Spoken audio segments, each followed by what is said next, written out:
And welcome back. We have with us members of the traffic department of transport. Yeah. We have the Chief Transport Officer, Mr. Tirso Galvez, and we have Rodrick James, who's the traffic warden. Jones. And we also have Kenyon Tillett. All right. Good morning, gentlemen. Good morning. Good morning. And of course, we are talking about road safety, a very, very important issue. We understand there was a fatal road traffic accident last night down south. And of course, being in the media, we know how frequently this takes place, and especially around this time of year. Yes, indeed. Let me ask you, what are some of the proactive measures in terms of education that you take ahead of time to remind people of how to preserve life when on the road? Okay, first of all, I want to say thanks again for having us here this morning. And basically that is the reason for us being here this morning, because we want to emphasize about the matter of road safety, especially, as you mentioned, during this time of the year, Easter, you know, people moving on the highway, families going on vacation, you know, trying to find a cool spot, you know, going to San Ignacio, the river, or to the beach, San Placencia.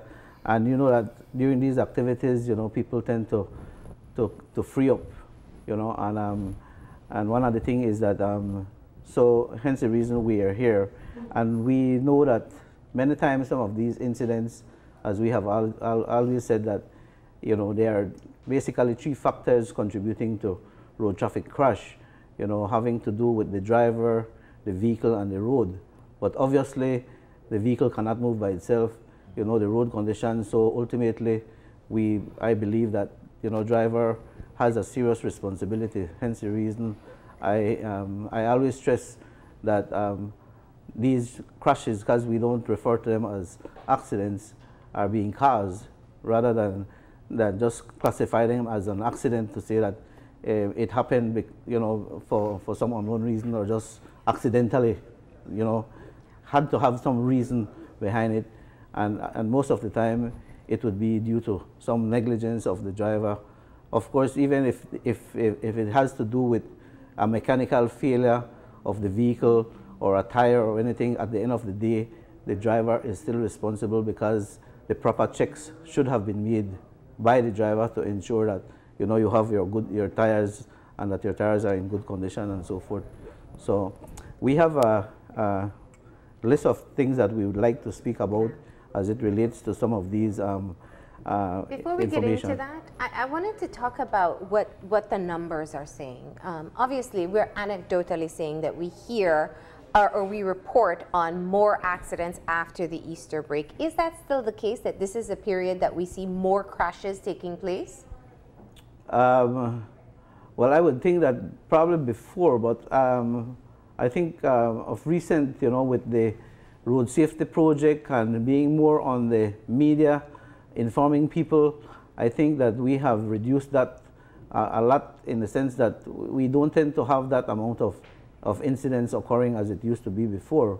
I mean, officers have been trained to educate people, to the students, for example, going to classrooms, and we ourselves have been on different talk shows. I think that this for this entire 3 years, for this road safety project, we have been out there, you know, different radio stations, informing people about the rules of the road and road markings and all the, you know, the rules of the road and what people should be doing and what they should not be doing, you know. Yeah. You were talking about the three factors that contribute to a crash, and you said the vehicle is one of them. I have a little pet peeve, which is that a lot of times in Belize, sometimes the crash might be caused by something which the driver is not even aware of. A lot of these vehicles that are coming to Belize are salvage title. They couldn't even drive in the US. how are we looking at that aspect of it? Because that's something that even if I'm not drinking, I'm being completely careful on the road. But I have a vehicle which could not be driven in another country. We have much better roads now. How is the department looking at that aspect of it and dealing with that aspect of mitigating the crashes that can come on the road? Well, the thing is that basically we haven't gotten any, or we haven't done any analysis or survey to determine that that is so. Because the thing is that whenever an incident like that occurred, there is nobody looking into that to see if the documents which were used to register the vehicle was from a salvage vehicle or a vehicle with salvage title or anything like that to prove the fact that that is so. And so, but yes, the thing is that many times these vehicles that are being salvaged are vehicles that have been taken out from being used in the States or so, because probably they have been involved in an accident and maybe the chassis is bent and thing. And you do see some vehicles out there sometimes when you are behind them actually running on the side, buses. But then that would be quite a few buses. Yeah, that would constitute to probably what you call it, the spring blade and different aspects. But yes, they have some vehicles that are built.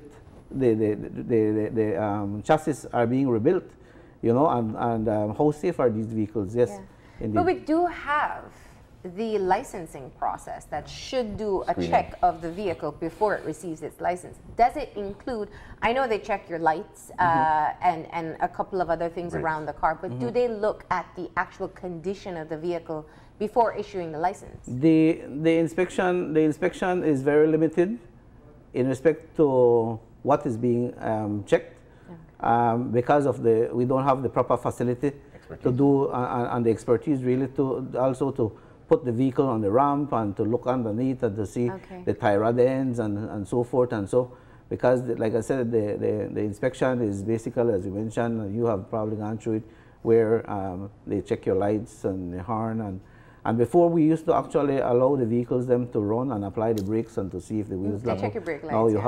Now you have anti-lock braking system and having the vehicle run and apply brakes could cause the airbags to eject and things like that. So, you know. Marlene was asking a question earlier about what proactive things you guys have been doing. I want to speak to the people who can't afford to get in a car, to the people who are going to be getting on the bus. What has the department been doing in terms of, there are going to be a lot of people on the bus visiting family, going to Placencia and all these places. What proactively has the department been doing to deal with bus drivers? You know, things like talking on the cell phone while driving, things like overcrowding of buses. And speeding. And speeding, racing. Maybe Mr. Jones. He smiles. Mr. Jones is smiling. Because they are the one who are in the enforcement officers and they deal with these It's something problems. we face with every day, especially the overcrowded buses. Yes. And we do, on the road, we do, since we are enforcement officers, we either give them a violation ticket or we either summons them to go to court for excessive passengers. So we try and maintain that, to try control that. When you take them to court, they either pay a bigger fine. So we hope that send a message to other bus drivers when they knew that, oh, I go to court, I pay $500 for maybe 15, 20 persons standing. What some people don't understand with the buses system is that the bus are insured to its capacity. So if the capacity is 54 plus 1, which is 55, that's where the insurance come in. Now, if you have 60-odd people on the bus and an accident would occur, won't get paid. You won't get paid. None of the people who are seated won't get paid because of you're only insured for that amount, not even you who are seated. That's a big point. Yeah. So that's what we try to educate people about when they catch on an overcrowded bus. Sometimes it's the commuter itself. They see the bus already loaded, but they wanted to go from home. Well, and let's be clear, the public transportation system is severely lacking, and if it's the last bus to my home and it's overcrowded, it's really challenging to ask people not to get on that bus. But if I am already seated and I have a complaint, you have a hotline that people can call. How much do you find people accessing the hotline to say, I'm on a bus, and we know this particular scenario, and it's in a race with another competitor on the highway right now, how much do people utilize the hotline? They utilize it, but I guess because they are afraid that the driver, the conductor might see them on the phone, and so, you know, because the other person might be hearing, and you know, so people are afraid to do that, and maybe just by sending a text or something like that, we do get those information, and we try to adjust it as quick as possible to try to inform the officers them on the ground, or the police officers. Because the situation is so bad that when you go through, for example, the Southern Highway, the Hummingbird, you have bus drivers who are parking on the blind sides of curves up a hill. And my thinking is always, man, good God, if somebody comes around this, a tourist who's renting a car, comes at a speed around this bus, everybody in here is you know, at peril. And that's why I say, and I keep saying it, you know, driver behavior. You know, I mean, as much as we know, for example, and even the people along those roads, you know, should know that the buses with this amount of people cannot stop on the hill just to pick up one person. Because then it takes the initiative to pull up the hill again. So most of the time, what people should try to do is to go up the hill, if anything. And you know, as we know that on the highway, on the Hummingbird Highway, there are very limited space for you to pull off. And those roads are getting more populated now. You know, as the population increases, people. Villages increase, and you know, people settling in different areas and so forth. So we asked that there was a gentleman from the Hummingbird Highway who came to me to complain that the bus was not stopping for him, and I told him, sir, the bus cannot stop for you while climbing up the hill. You need to go, you know, do a little exercise, go up the hill, at least, you know, because it's dangerous for the bus and for the people in the bus. Let's shift away from bus drivers and the behaviors that they have. We know it's a horrible situation. We know that it is something to be addressed. But when we talk about fatalities, we're talking about car crashes, and we're talking about cyclists on the road getting hit, oftentimes being left behind. One of the primary reasons that you usually speak about is speeding on the highways. And let's talk about what's going to be done specifically at this season, where a lot of people are going to be on the road, to be able to address people speeding on our highways. Well, right now what we do, since the holiday is coming up, we set up checkpoints. So that will help them to slow down a bit. Sometimes what we do, we try to educate them, and you know, in fact, we stop them, we do random checks with them, especially if we know speeding. Sometimes speeding contributes to alcohol as well. So we're on the road with our breathalyzer.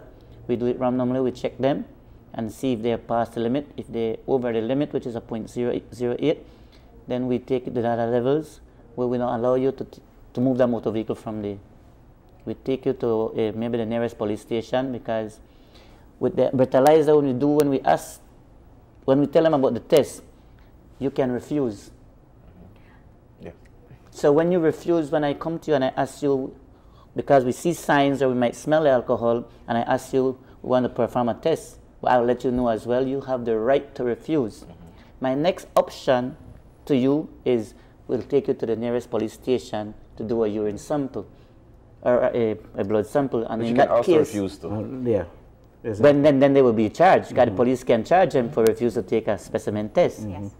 You know, so we find out that when we educate them about it, we're not saying that you're not supposed to be drinking. We are above the limit in order to control a motor vehicle. So let me get this in here, because we know that this is a problem, and we know that the laws do not provide adequate coverage for legally you to be able to administer the breathalyzer test, or that people are mandated to provide a sample so that you can know their blood alcohol level when there is an accident. Where are we in terms of being able to get the regulations up to speed so that we can be able to prosecute people who are... The regulation is there for the use of the instrument, and for you to take somebody to court, because this is just part of the equipment. It comes with a a what you call a keyboard and a printout and everything. So you would you can put in the person's name and you get the actual reading and you produce the readout in court as evidence to show that the person has been driving under the influence. The offense would be for driving under the influence using this instrument, right? Most of the time for driving above the prescribed limit is when the police would charge a person based on the urine or blood sample. The offense that or the ticket is a ticket that we normally issue when we find somebody driving under the influence, which is $500 for that offense, meaning that that person is under the influence of alcohol. And this is basically how many of those instruments do you have? We have one instrument for each station right now. What does that mean? The district. So you have 6. Right. And it is being used a lot on the bus drivers, as I had said before. Many times, especially like now, officers will be at the terminal. When the bus drivers, they come in, they will be tested before they go on the road. We have incidents where we have situations sometimes when they know that this test is being conducted, that they would allow somebody else to bring in the bus. Because the thing is that drivers have time, when they come in the morning and they don't go back in the evening, they have time to go and drink. And so that's why we always ask the public, if they see a driver stopping on the road, sending anybody to the store to buy alcohol or anything, call us, let us know what is happening. You know, if they see that the vehicle, the bus driver seems to be sleeping behind the wheel or the bus is not maintaining a direct course or so, let us, let us be informed. Because how many tickets were given last year using I don't have...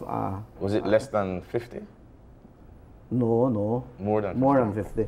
As a matter of fact, sir, I was just telling them that we have officers at the western border right now, because there was a lot of incidents occurring at the western border because of the free zone at the western border, and we have put our officers out there to deal with the matter of drink driving.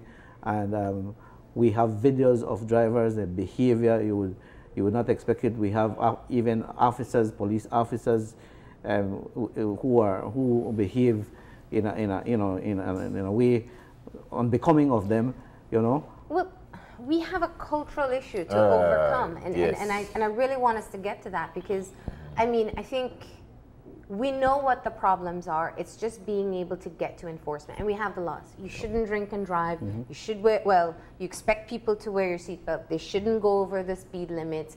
You should respect what the markers are saying. If it's not an area that you overtake, you shouldn't overtake. But people still do it. We're very reckless on the road. And in terms of manpower and monitoring, what is your capacity in being able to have sufficient coverage that people on the road can be safe? Because I can follow all the rules. I can drive within the limit, wear my seatbelt, stay in my lane, not overtake. But that doesn't mean I won't crash and potentially die. Someone else will be the reason for it. Right. And like what I always say, the thing is that we don't take the credit for everything or the responsibility for dealing with road traffic or enforcement.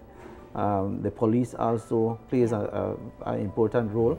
They have a traffic branch within the police department at every location, at every district-wise. We have the municipal authority also. In each municipal authority, there is a traffic department in there, and we have seen a lot of increase in manpower for the municipality and things. But of course, they are within their own jurisdiction, within the municipal jurisdiction. For us, we do enforcement outside of the municipal jurisdiction and along with the police. And so definitely for this Easter, you will see several checkpoints, whether it would be police and transport or police and the transport doing highway patrol, in the area to ensure that, the roads are, I mean, it's a preventative measure. We cannot stop incidents from happening like that we are saying, but at least we could try to prevent and be proactive about it and try to stop it before it occurs. How many highway patrol vehicles do we have functioning right now?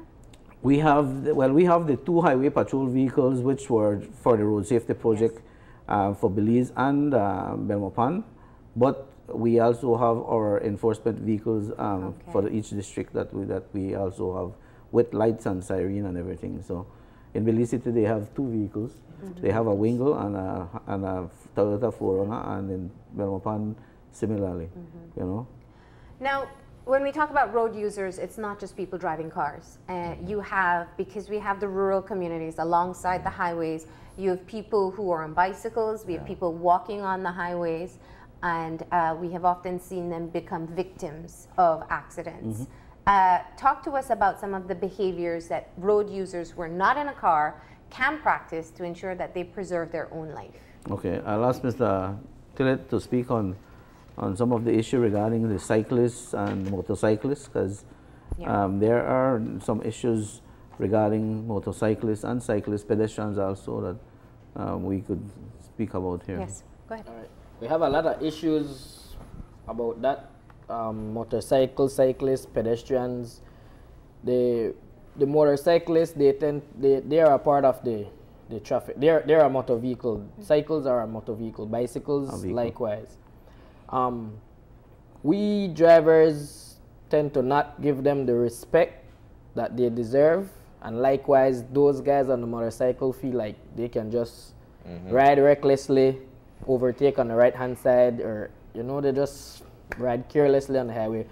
Most of the time, like you said, the villages along the highways, you have a lot of guys on bicycles late night, early morning, going to work, coming from work, sometimes out late at night, drinking, riding, swerving on the highways. Dressed in black? Black, not bright colors, and that is one thing that the road safety is trying to push forward. The wearing bright clothes whilst traveling on the highway.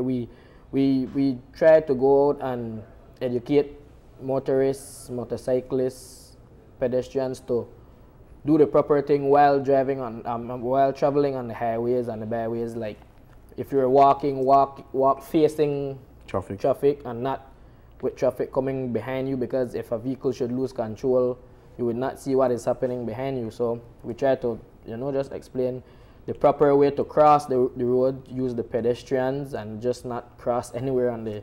We have a lot of times people just tend to walk across the street anywhere, and I mean it's a bad habit. Yeah.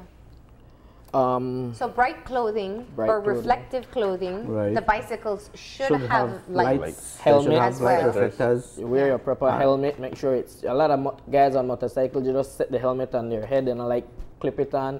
If you should jump off your bike before you hit the ground, that helmet don't fly off your head. Absolutely. So, Right, that's right. And if you're walking, you should also use a flashlight so that you can be able to have people see you.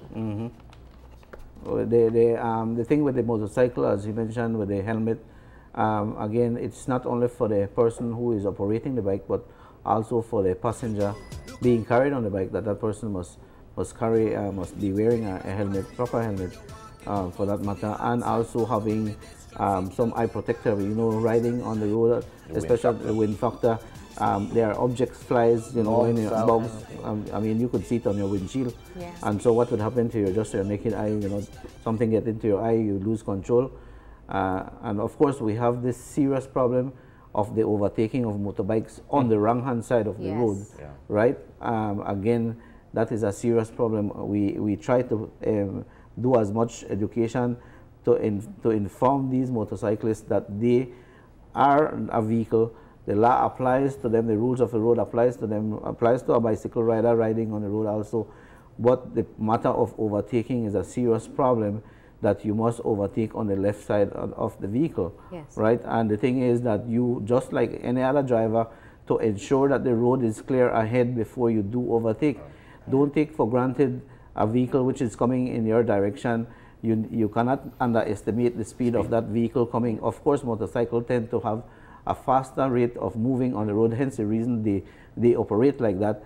But the thing is that many cyclists have lost their lives because of that, because they tend to cut out behind vehicle when there is another vehicle already on their lane. There's another huge problem. A lot of people travel in the nights. And, you know, when I first started driving, there was this courtesy. You're coming on the highway, there are no street lamps. So when you come, you dip your lights. Right. I have been finding two problems, and I don't know how you guys would regulate that. But one is that drivers are no longer giving you the courtesy of dimming their lights. And if you have those high pickup trucks on your little car, it's directly in your eye and affects your ability to manage the road. The other thing is that they're using these LED lights. These lights, which, I mean, there should light stadiums with them, I'm telling you. There's no way, even when they dim the lights, it's so bright. What is being done in terms of being able to monitor these two problems? All right. There is also an offense when you put on any extra lights, additional lights that comes on that doesn't comes on a vehicle, which is unauthorized lights. Yeah. At night, we have found them when we are out at night many times, and we issue a violation ticket. We advise them to remove it. Sometimes we cannot take it off from them. Yeah. You know, we cannot just go and unscrew the light. I wish we could. Yes, and so we can only tell them about them, advise them, and probably warn them for a ticket, warn them for a summons, or issue the ticket with them. So that's one of the problems we are faced with most of the time at night. It happens to us, and I said to me, drivers driving up at them, come with their bright lights. Then you on the opposite hand, come into, you want to blink back you want to put on your highlight for that person too. So two of the flash bright lights in one another eyes. But what I want to advise, I want to warn the drivers that that will be something which we will be looking out for, especially now, that they will be ticketed for having unauthorized lights. And when we see, like Mr. Jones mentioned, unauthorized light are lights which they fit on their vehicle, which did not come as a manufacturer, as being the vehicle being manufactured with it. Because we do know that some of these newer type vehicles, they do come with the lights, but of course those are specification, those are made for the vehicle. It's not blinding or anything like that. It does not flash in your face. Yeah. You know, it is designed properly. I mean, those people knew what they were doing. I mean, but for you to put on these bars on the vehicle, like if you are going in the jungle and things like that, then you know. Yeah. So. That's and I think that's a very great point. And of course, the obvious reminder of ensuring that your lights work is a good one. But let's talk about seatbelts, because we know when we hear of accidents, and nothing hurts me more than when we see children not in a car seat, not wearing a seatbelt, standing in a front driver's seat. A lot of people do not take into account the safety of their passengers or even themselves by using seatbelts. Let's talk about that. We want to advise, we want to take this time out to advise the drivers traveling on the highway with their families, one, that even though at present right now the law does not, it is not mandatory that the backseat passengers must wear their seatbelt, but it has been approved by Cabinet. It's in the draft stage, it's at the Surgeon's office, that we try to practice this at one time to ensure for the safety of your family and your children, to ensure that they are properly buckled up, and of course with the child safety restraint, like you said, many times we have seen where parents, I don't know if they think that, like I said, if that they are showing love to their children, they're not realizing that that's not the way that you do it, because they want to carry their child with them whilst they're, love. You know, I don't know, I mean, like, man, you know, you know, because, you know, it's hard, you know, and the first thing, you know, that child being in your lap or in the front seat, I mean, that child is going through the windshield. Yeah. You will try to defend yourself, and it impedes your ability to drive. Exactly. So we are asking all the drivers on the road, ensure that you have that you yourself buckle up your passenger, your front seat passenger, and your people and your passengers to the back. We have the issue with open back vehicles. That is something that we will be enforcing, because the thing is, we cannot continue to move in the same direction. The law is there, like what Mr. Jones mentioned. You're not allowed to have people You're in not the back allowed, of a because for the same reason as he mentioned. The thing is that exactly, you shouldn't, and that's why you're not allowed to have people in the pan of a pickup truck. You know, apart from putting yourself in a position where you don't know who you are picking up, and of course with the laws now that exist with drugs and and people, you know, it's dangerous for you to do this that. This is unchristian, man. But you know, we have to start somewhere, as we said, because every time people would be pointing fingers, the laws are there, but you are not enforcing it, and so we need to enforce it. If it is there for some reason, we know why. Because the thing is that those people traveling behind the vehicle are the first people to be ejected whenever the vehicle would turn over or get into a and very crash, rarely survive. you know? Exactly. And on each of the certificate of registration, it has a capacity on it. So when we on checkpoint, we will ask them for that certificate, and we would show them, see what it marks: 3+2, 2 at the front, 3 at the back. In the vehicle itself, depends on the type of vehicle. But there's nothing on certificate for both nothing that says for the pan. So it's ambiguous. It's no, because there's no seat there. Right? Those vehicles would be. I mean, the pan is basically for you to carry your goods, stuff like that. You know. So, you know. Well, another thing that we have is the tailgating on the road. Vehicle tailgating, especially we know that the road would be congested. We are asking drivers to keep your distance behind the other vehicle. Drivers who are at the back of the other vehicle, try to focus on the vehicle in front to ensure that you observe their lights, the brake light, because if you are behind the vehicle and you don't see when that vehicle was supposed to stop or slow down, you don't see a brake light, then you need to keep behind, because you never know when that vehicle will come to a stop and you could end up crashing into that vehicle. And by law, there is a distance per speed that you should be going. Not really. We don't. There isn't anything there. But the thing is that you would want to keep, you know, a safe distance behind the other vehicle.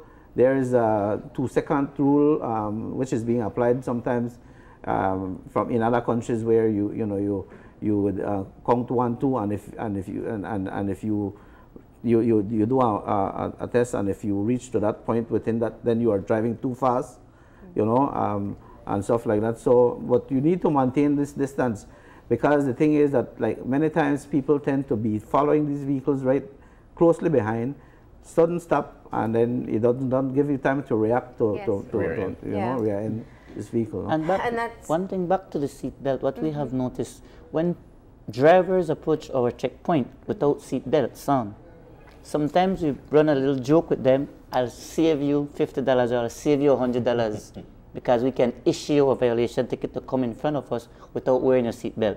So we run that little joke with them and tell them to please put it on. And sometimes we notice as they move off, they take it off. They take it off back again. And they cross the border into Mexico and they put it on because it is required and heavily enforced. So, you know, I know we're strained with manpower, and I really hope that we can be able to get out just some final tips to people. We're talking about accidents, but really we're talking about lives. And we know that in the flash of a second, what was planned to be a wonderful Easter break with the family becomes a very major tragedy. What do we want to remind people as they go on the road with their family members to be able to ensure that they're doing all they can to preserve their life and get to their destination safely? Okay, I will ask Mr. Tillett to speak on some of the things that on the vehicles that they must ensure. You know, some. One of the main things sometimes too is to get a lot of rest. If you know you're traveling, make sure you get a lot of rest before you start hitting the road. You know, there was a study done in Jamaica, and it found that a lot of accidents happen closer to your home. Because people take their. Is it same in Belize? Yes, almost. It happens the same. Almost you relax and you let down your guard and you start speeding up. You know, I didn't know it was the same in Belize. Yeah, many times that happens. So get sufficient rest before going on the road. We have one tip. Yeah, other things is basic checks, like we've talked about previously. Check for a simple thing, check sure that the vehicle is properly and roadworthy. Ensure that, of course, your vehicle is licensed and insured. That's a very serious thing, because driving on the highway without insurance is a serious matter. You get in an accident, you crash into someone else, nobody will be covered, you know. So simple things like that is very critical. You adjust adjust your review mirrors, make sure you're seeing what is happening behind you, make sure the tires are good, make sure your headlights are working, your brakes lights, your indicators, ensure that your the wipers are working just in case of the rain, you know. You check for the brakes, you mash the brakes continuously, repeatedly, and if it goes all the way down, then probably you have a brakes leak, or you know, the brakes air is not there or anything. Simple thing like battery terminal, make sure it's tight, make sure it's on properly, ensure that your tires does not have cuts, bulges, wires, and that tires have sufficient tread. Not smooth, so that if you should brakes, you know, the skate on the highway, you know, onion skin, what we call it. It's really dangerous. We just want to ensure that everybody drives safely to their destination. Of course, do not drink and drive. It's really killing us out right now. We have simple thing like Mr. Kenyon was mentioned about the tires in respect to tire pressure, for example. People don't realize that having unbalanced tire pressure also could lead you to your vehicle to be pulling on one side of the road, right? Many people, again, have different size tires on their vehicle. They have, and then, you know, it's a different size tire, and again, the back tires. So, you know, all these things contribute to incidents on the road. Another thing is, we know that we are in the dry season. Ensure that you have enough water, not only for the passengers, but your vehicle could overheat. You know, you'll be using your AC. Check your radiator to ensure that you have enough coolant and there is no leakage. You know, your spare tire, and not only having your spare tire, because people have the tendency to believe that your spare tire should be the smoothest tire, right? And your spare tire should be in good condition. Make sure that you have your tire tool, because it doesn't make any sense that you have your tire, you don't have your tire tool, your jack in the vehicle. It's even good for you to travel with a tow rope or a chain. You know, if you are traveling long distance, you never know that you would have a breakdown. People would want to help you, but you don't have how to tow you in to a safe place. You are with your family. So ultimately, we want to ensure the vehicle is roadworthy, and we want to have the best practices on the road.